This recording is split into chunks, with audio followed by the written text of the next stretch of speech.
Over the decades, the United Nations has tackled some of the world's biggest humanitarian crises, and many say the situation in Venezuela is no different.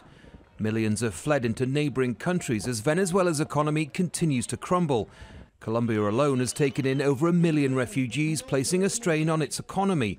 Speaking at the United Nations, Colombia's foreign minister made it clear his nation is no friend of Venezuelan President Nicolás Maduro. We don't recognize at all the government of Nicolás Maduro, and we give full support to the National Assembly and to the decisions that they take in accordance with the competences that they have based upon the Venezuelan Constitution. Juan Guaido's declaration that he's now Venezuela's interim president has gained support across the world.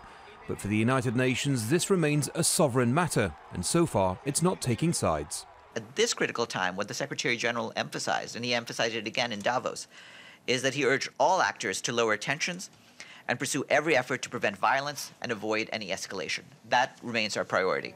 But as tensions in Venezuela grow and its people become more desperate, analysts say the United Nations should take a stand. And I understand, the importance of them staying impartial, but I also, this is the kind of crisis that can either make the UN relevant or make it irrelevant, and that would be my argument towards some sort of more proactive role in this crisis. Venezuela may now have 2 presidents, but it's unlikely the United Nations will follow the US, Canada and the UK in backing Juan Guaido. The UN's priority is to prevent violence, and as long as China and Russia, permanent members of the Security Council, continue to back Venezuela, that position is unlikely to change. Andy Gallacher, Al Jazeera, at United Nations headquarters. Now, Juan Guaido says he'll consider granting amnesty to Maduro and his allies if they return Venezuela to democracy. Mohammed Jamjoon looks at how Guaido's risen from obscurity in just a few weeks.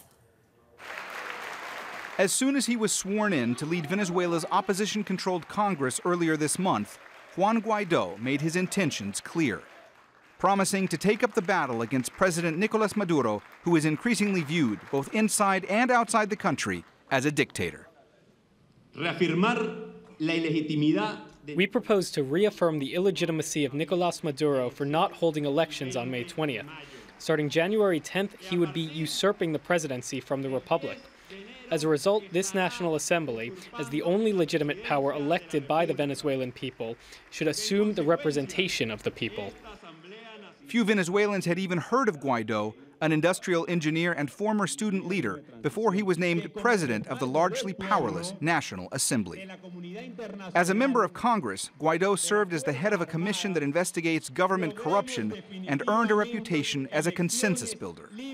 Maduro's government has already detained and put on trial dozens of political opponents and accused them of plotting against him. In mid-January, Guaido was briefly detained. After being released, he told supporters at a rally he would not be deterred. By Wednesday, as large anti-government protests were taking place in Venezuela's capital, Caracas, Guaido declared himself the country's interim president. Guaido was quick to receive support from U.S. President Donald Trump, Canada, and numerous Latin American countries. But with a defiant Maduro saying he's still the legitimate president and the economic crisis only deepening, it's not clear what Guaido's next move will be. Mohammed Jamjoon, Al Jazeera.